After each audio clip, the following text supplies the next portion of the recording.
نو پېشمنی ته پاسېدل او پېشمنی خوړل سنت دي ښه دې ته خامخا پاسئ خامخا بلکې زه خو تاسو ته یو خبره کوم زما انشاءالله چې دا خبره تاسو ومنئ نو ډېر خیر به خدای درکړي د پېشمني نه داسې نیمه ګنټه مخکې پاسئ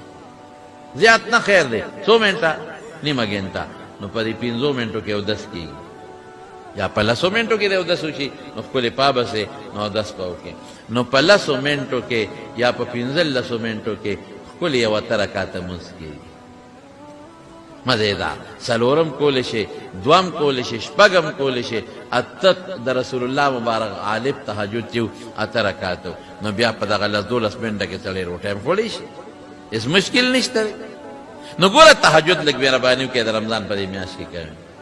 قسم دے حضرت عائشہ صدیقہ رضی اللہ تعالیٰ عنہ فرمائے بخاری حدیث تے نبی علیہ السلام بدن رمضان په شپه کې دومره مشقت کو چې په نورو شپو کې به دونه مشقت نه کو هغې خو به هره شپه د الله عبادت کو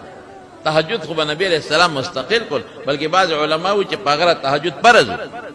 همون فرض دری مستحب دی سنت دی او په هغه فرض خو خیر که څوک وایي چې فرض نه مو نو په نورو میاشتو کې به دونه مشقت نه کو لکه په رمضان په میاشت کې چې څونه مشقت کو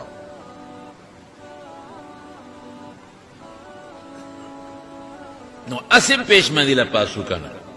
چې پېشمني له پاسې نسواري خو خامخا پاسې دا خو ماته معلوم دی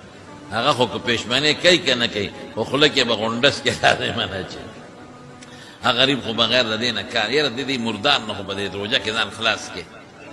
دا یو میاشت ده بس په دې کې به تا خدای پاک خلاصوي کوشش وکړې قصد وکړې چې د دې نسوارو نه او د دې سګرټو نه او د دې چیلم نه په دې روژه کې تاسو ځان خلاص کې د خدای نه سوال وکړې خدایه دروازې دې بند کړي دي بس ځان ته ساتم نو نسواری کاکا او خامخا نسوارو لپاسی نو چې نسوارو لپاسی نو خدای له نشي پاسې دی پېشمني نه نشي پاسې دی خوله سره پارین دی خو لږ پاسه اودس مات کا او ښکلی اودس وکړه او مونځ وکړه چې سړی پاسي مشر نو بیا ماشوم ای ښځې تکړی ښځې څونه محنتي دي غریبانانې یوه نیمه ګنټه مخکې پاسي تاله چیم پخه کي تاله خوراک هم پوخ کي او چې په دا میانس کې تاله به بار بار را دی ناوخته دی پاسه کنه ګلدین کاکا پلاره هله شابه ناوخته کېږي او ته ورته ها کې غریبه په مصله ولاړې خپل لمونځ کوي یاره ښځې ډېرې تکړه دي